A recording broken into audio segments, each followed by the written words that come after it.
Hola niños, buenas tardes. Como les habíamos mencionado en la videoconferencia y también en los mensajes que enviamos a los grupos, voy a exponer a continuación el temario de matemáticas para Aprende en Casa y vamos a realizar lo siguiente. Voy a ir explicando paso por paso y la forma en que vamos a realizar el examen sigue pendiente todavía.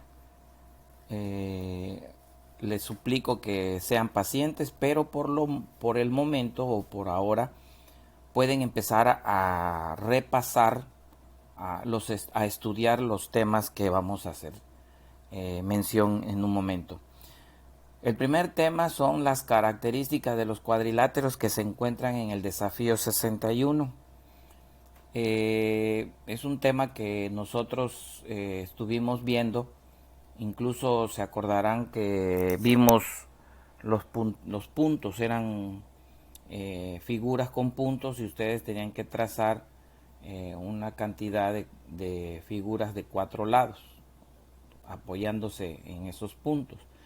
Ahí mismo también les expliqué qué eran los lados, cómo se llamaban los puntos donde se unen las líneas, etcétera, etcétera. Todo eso tienen que ustedes estudiarlo, repasarlo.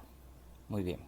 Y también eh, cómo se llaman en el caso de las características, por ejemplo, si tiene dos lados paralelos o nada más un solo lado de par paralelo, en qué momentos estaríamos refiriéndonos, por ejemplo, a un romboide, a un cuadrado, a un trapecio, etcétera.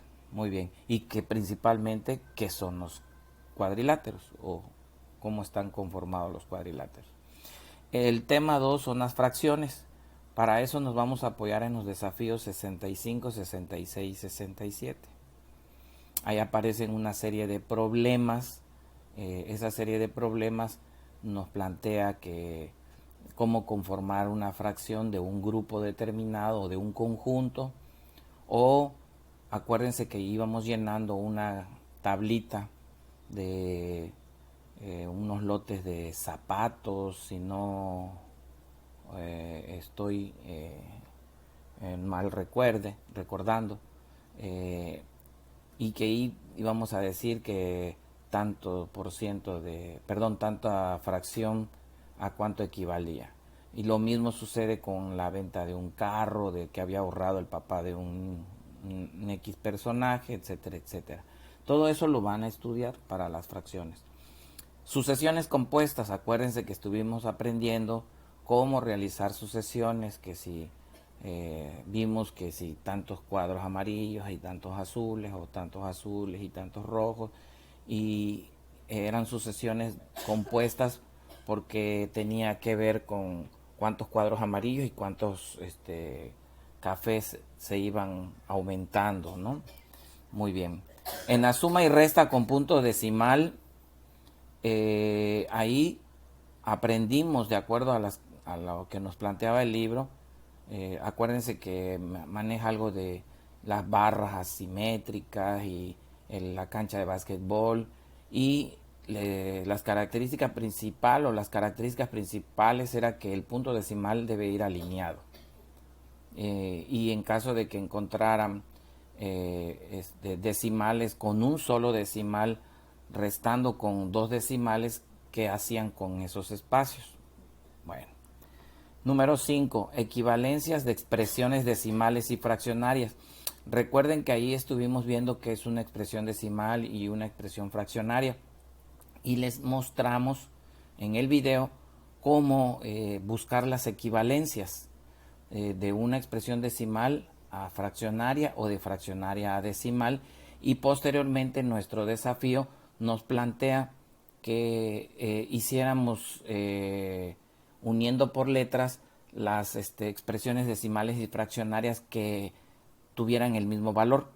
y nosotros utilizamos la estrategia de que todas, hasta las fraccionarias las convertíamos a decimales, y en donde aparecían sumas de decimales, las teníamos que sumar para dar con el resultado final.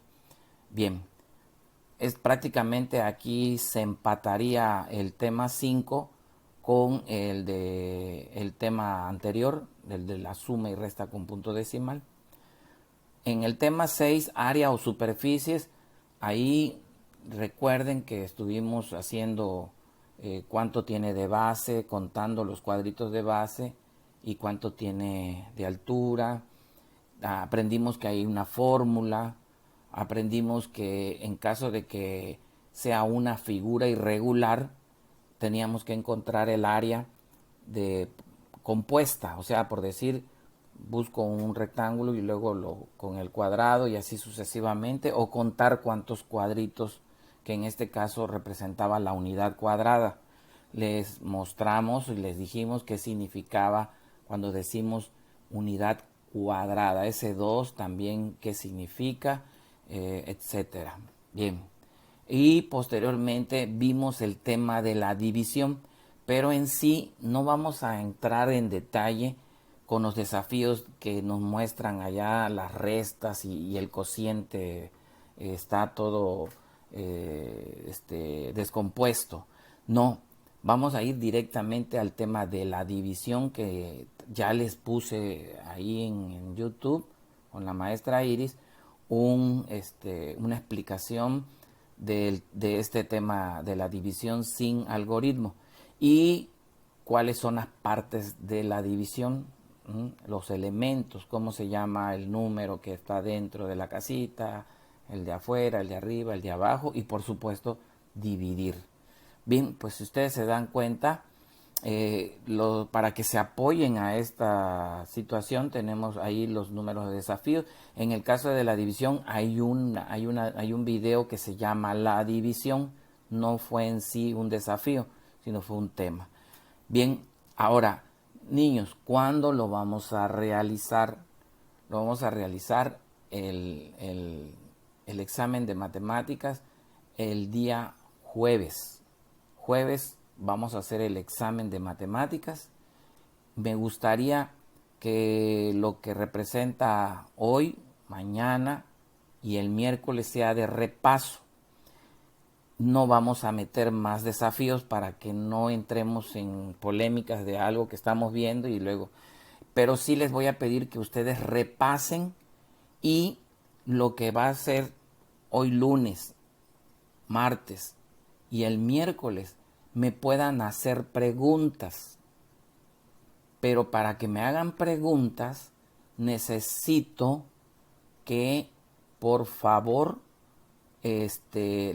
analicen primero el temario.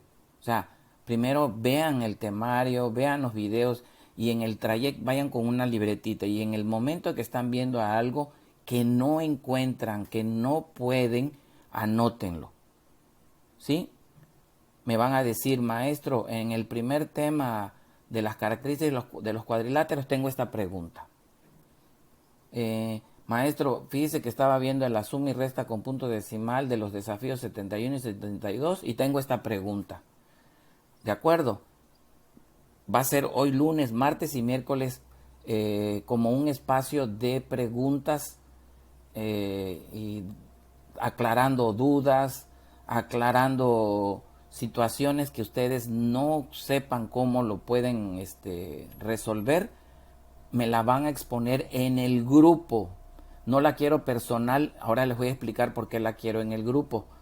Tanto en el grupo de la maestra Iris del cuarto A como en el cuarto B. Porque en caso de que en el grupo vean, vamos a suponer, un compañero escribió tal pregunta y resulta que tú tienes esa misma pregunta, pues ya no tiene caso que me la escribas. ¿Sí? Ustedes mismos van a ir viendo las preguntas de sus compañeros y no quiero que me las repitan. Les voy a poner un horario, niños. El horario para que ustedes me manden preguntas va a ser de 11 de la mañana a 12:30 del día. O sea, 1 hora y media para hacerme preguntas en el grupo. Esto es tanto para los del A como del B. Ya si tienen una pregunta y ya son las 1 o más de las 12:30, déjenla para el día siguiente. Recuerden que vamos a tener, en este caso ya tendríamos martes y miércoles.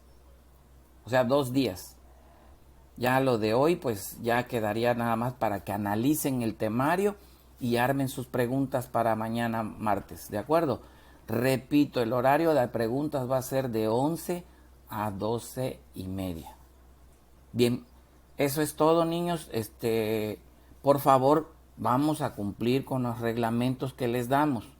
Si ustedes tienen una pregunta a las 4 de la tarde, por ejemplo, mamá no llegó y, bueno, a las 4 de la tarde saquen la pregunta y ya me la preguntarían el miércoles, ¿de acuerdo? Y a la vez pueden estar atentos a las preguntas de sus demás compañeros, porque a lo mejor lo que un compañero tiene de duda, tú también lo tengas, y no tiene caso que yo esté repite y repite, ¿de acuerdo? Las características como estamos trabajando no permite que tengamos un desgaste de que yo repita 3 preguntas de lo mismo. ¿De acuerdo, niños? Del A y del B. Está ya aclarado. Nos vemos y mañana de 11 de la mañana a 12:30 voy a esperar preguntas. No va a haber videos, nuevos videos, porque la intención es que repasen.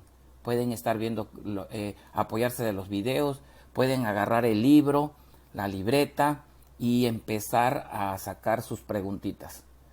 Muy bien, niños, nos estamos viendo. Cualquier duda, estamos para servirle.